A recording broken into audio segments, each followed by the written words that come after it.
नमस्ते दोस्तों, कैसे हैं आप सब। आशा करती हूँ आप अच्छे होंगे और मैं भी यहाँ पर ठीक हूँ। स्वागत है आपका मेरे चैनल अनंत पन्ने में। आज मैं आपको एक कहानी बताऊंगी।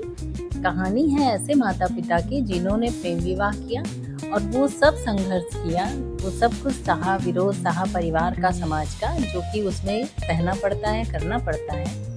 उस समय में ये बहुत बड़ी बात थी, क्योंकि ये कहानी लगभग 95 या 94 की है। उनकी एक प्यारी सी बेटी है तन्नू, जो कि अब बड़ी हो रही है और युवा अवस्था में कदम रख रही है। वो उसको पूरी आज़ादी देते हैं, पूरी आज़ादी, विचारों की स्वतंत्रता और आधुनिक। लेकिन आधुनिकता ऐसा नहीं कि जिसमें वो बेढब कपड़े, फुहर कपड़े या इस तरह की कोई बात हो। वो उसको स्वतंत्रता देते हैं अच्छे पढ़ाई की, अच्छे रहन सहन की, अच्छे विचारों की। कुछ समय बाद उनके फ्लैट के सामने कुछ लड़के आ जाते हैं कॉलेज में पढ़ने वाले, जो उनकी बड़ी हो रही बेटी को जो है पप्तियाँ कसते हैं, छेड़छाड़ करते हैं। तो ये बात वो अपने माता पिता से बताती है। उसकी माँ और पिता ये विचार करते हैं कि अगर हम उन लड़कों से उनकी दोस्ती करवा दें तन्नू की, तो शायद ये सारी चीज़ें स्वस्थ उसमें बदल जाएंगी, इसका रूप फुहड़ता का नहीं रह जाएगा। और वो उनको बुलाती है और बाकायदा परिचय करवाती है और वो बातचीत करवाती है, खाना खाते हैं साथ में, वो लोग बातचीत करते हैं और यहाँ से उनके स्वस्थ संबंधों की शुरुआत होती है।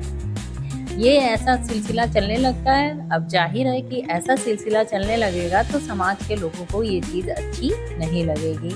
बहुत लोगों को ये नापसंद भी गुजरती है। उसकी माँ और पिता को कोई दिक्कत नहीं होती, लेकिन जब कुछ लोग, उनके मित्र, उनके पड़ोसी या कुछ भी मिलने जुलने वाले उसके बारे में कुछ भी ऐसी बात कहते हैं, तो उनको थोड़ा ये होता है कि हम अपनी बेटी को कहीं ज़्यादा आज़ादी तो नहीं दे रहे हैं, कहीं उससे ये बिगड़ तो नहीं रही है। ऐसे में वो माँ और पिता उसके ऊपर रोक टोक लगाना चाहते हैं और रोक टोक करते हैं। तो ये बात तन्नू को अच्छी नहीं लगती, क्योंकि अभी तक उसके ऊपर कभी किसी प्रकार की रोक टोक नहीं लगी, तो उसको ये बात समझ में नहीं आती कि माँ ऐसा क्यों कर रही है। उसको ये लगता है अपनी माँ से सुनी हुई बातों से कि जैसे नाना उसकी माँ से बात करते थे, या जो संघर्ष माँ ने नाना से किया था विवाह करने में, उसको वो सब याद आता है। उसको लगता है कभी मेरी माँ माँ रहती है और कभी मेरी माँ नाना बन जाती है।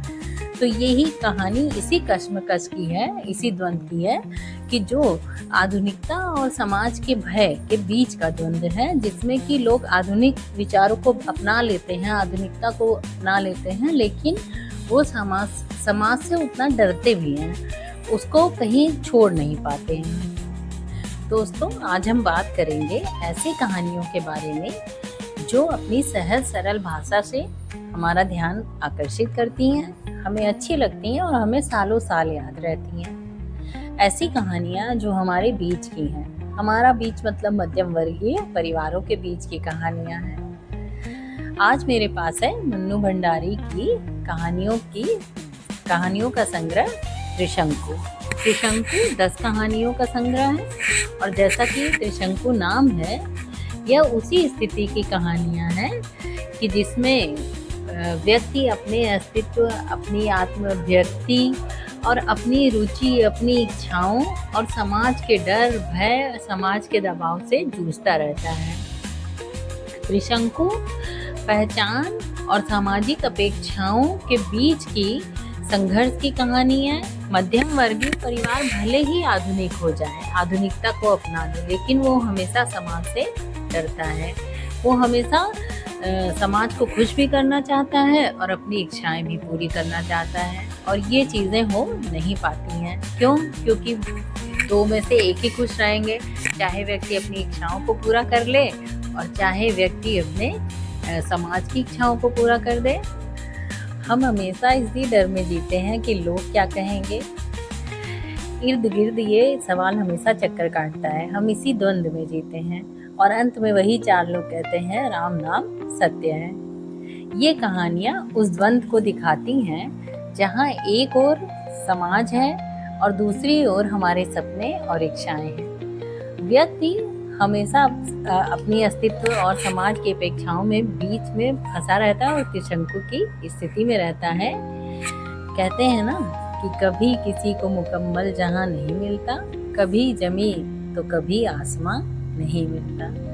दोस्तों, मन्नू भंडारी जी द्वारा लिखी ये कहानी संग्रह त्रिशंकु 10 कहानियां हैं इसमें, और वो 10 कहानियां आपको समाज की 10 कश्मकश और 10 उलझनों को दिखाएंगी और व्यक्ति के उन द्वंद्वों को दिखाएंगी जो उसको समाज से करना पड़ रहा है और अपने आप से करना पड़ रहा है। तो आप इस किताब को पढ़िए, आनंद लीजिए ऐसी सरल सहज कहानियों का।